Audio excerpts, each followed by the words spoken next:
আজ বসিরহাটে সুকান্ত মজুমদার এবং জেলে গিয়ে ধৃত বিজেপি কর্মীদের সঙ্গে সাক্ষাতের পরিকল্পনা রয়েছে তার, এবং দেখা করতে পারেন বিকাশ সিং এর সঙ্গেও। যে খবর আমরা নজর রেখেছি, আজ বসিরহাটে যাবেন সুকান্ত মজুমদার এবং সেখানে জেলে গিয়ে ধৃত বিজেপি কর্মীদের সঙ্গে সাক্ষাতের পরিকল্পনা রয়েছে। আমাদের সঙ্গে সরাসরি রয়েছেন আমাদের প্রতিনিধি সৌরজ্যোতি বন্দ্যোপাধ্যায়। চলে যাব সৌরজ্যোতির কাছে। সৌরজ্যোতি, কি ছবি?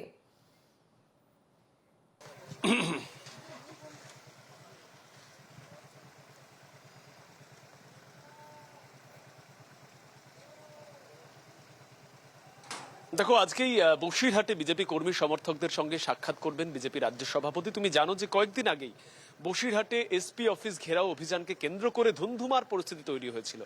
বিজেপি রাজ্য সভাপতি সহ একাধিক নেতৃত্ব, এমনকি কর্মী সমর্থক, তাদেরও কিন্তু পুলিশের হাতে তারা আটক হয়েছিলেন। পরবর্তী ক্ষেত্রে প্রায় 20 থেকে 25 জনকে গ্রেপ্তার করা হয় এবং তারপরেই তুমি দেখেছো যে বসিরহাটে সেখানে উত্তেজনা ছড়ায়। টাকি থেকে বিজেপি রাজ্য সভাপতি সুকান্ত মজুমদার, তার অভিযোগ ছিল তাকে হেনস্থা করা হয়েছে এবং শারীরিকভাবে অত্যন্ত আহত অবস্থায় তিনি হাসপাতালে ভর্তি ছিলেন। পরবর্তী ক্ষেত্রে আমরা দেখেছি যে বিরোধী দলনেতা শুভেন্দু অধিকারী, শেখ শাহজাহান সন্দেশখালী কাণ্ডের অন্যতম অভিযুক্ত, তার অবিলম্বে শাস্তির দাবি নিয়ে তারা সন্দেশখালী পৌঁছেছেন, নির্যাতিতাদের সঙ্গে সাক্ষাৎ করেছেন এবং পুলিশের সঙ্গে বারবার বাদানুবাদ, বারবার বাধার মুখে তারা পড়েছেন।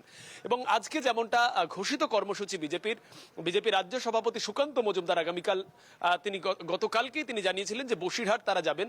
বসিরহাট সংশোধনাগারে বিজেপির যে কর্মী সমর্থকরা এই মুহূর্তে গ্রেপ্তার রয়েছেন তাদের সঙ্গে সাক্ষাৎ করবেন সুকান্ত মজুমদার। পরবর্তী ক্ষেত্রে তারা সেখান থেকে আবারও একবার শেখ শাহজাহান তাকে আটক বা তার অবিলম্বে তাকে গ্রেপ্তার করবার একটা তারা পুলিশকে বার্তা দেবেন। স্বাভাবিকভাবেই গতবার দেখা গিয়েছিল বিজেপি রাজ্য সভাপতি তিনি আক্রান্ত হয়েছিলেন, পরবর্তী ক্ষেত্রে তিনি হাসপাতালে ভর্তি ছিলেন এবং বারবার পুলিশের নিষ্ক্রিয়তার বিরুদ্ধে এবং রাজনৈতিক তাদের যে উদ্দেশ্য, সেই উদ্দেশ্যের কথা বিজেপির তরফ থেকে অভিযোগ করা হয়। এবং আবারও কিন্তু আজ বিজেপি রাজ্য সভাপতি সুকান্ত মজুমদার তিনি বসিরহাট যাচ্ছেন এবং সেখানে গিয়ে তিনি প্রথমত বিকাশ সিং, যিনি সন্দেশখালী কাণ্ডে অন্যতম জড়িত সন্দেহে যাকে গ্রেপ্তার করা হয়েছে, তার সঙ্গে সাক্ষাৎ করবেন, অন্যান্য নেতাকর্মীদের সঙ্গে সাক্ষাৎ করবেন এবং পরবর্তী ক্ষেত্রে আরো তারা বৃহত্তর আন্দোলন করতে পারেন, এমনটা এই মুহূর্তে জানা যাচ্ছে। একেবারে এই সৌরজ্যোতি, আমরা এর আগেও দেখেছি যে বিকাশ সিং যাকে গ্রেপ্তার করা হয়েছে, জামিন পেতে না পেতেই তাকে আবার ফের কিন্তু গ্রেপ্তার করেছিল পুলিশ এবং আজকে তার সঙ্গেই দেখা করতে যেতে পারেন সুকান্ত মজুমদার।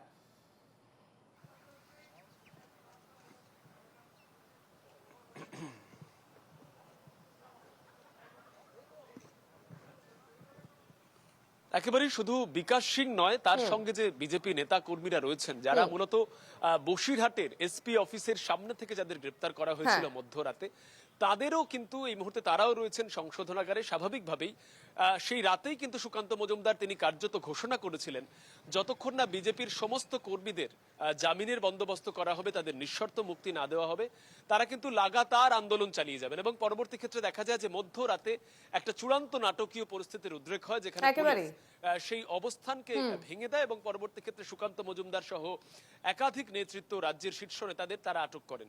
পরবর্তী ক্ষেত্রে তারা ছাড়া পেলেও দেখা যায় যে নেতা কর্মীরা তারা কিন্তু এখনো পর্যন্ত এই মুহূর্তে বন্দী রয়েছেন। স্বাভাবিকভাবেই বিকাশ সিং এর সঙ্গে তারা সাক্ষাৎ করবেন এবং তার সঙ্গেই অন্যান্য কর্মীরা যারা এই মুহূর্তে জেলে রয়েছেন তাদের সঙ্গেও সাক্ষাৎ করবেন। পরবর্তী ক্ষেত্রে তিনি জানাবেন যে সেই মুহূর্তে তার করণীয় কি। স্বাভাবিকভাবেই যেমনটা মনে করা হচ্ছে, এই নেতা কর্মীদের সঙ্গে সাক্ষাতের পর কিন্তু আবারও একবার আন্দোলনের পথেই নামতে পারেন সুকান্ত। আগে আমরা দেখেছি যে কার্যত পুলিশি বাধার অভিযোগ তিনি করেছিলেন, আবারও একবার শেখ শাহজাহান তাকে গ্রেপ্তারের আর্জি কিন্তু সুকান্ত মজুমদার জানাবেন আন্দোলনের মাধ্যমে। একেবারেই ধন্যবাদ সৌরজ্যোতি তোমায়।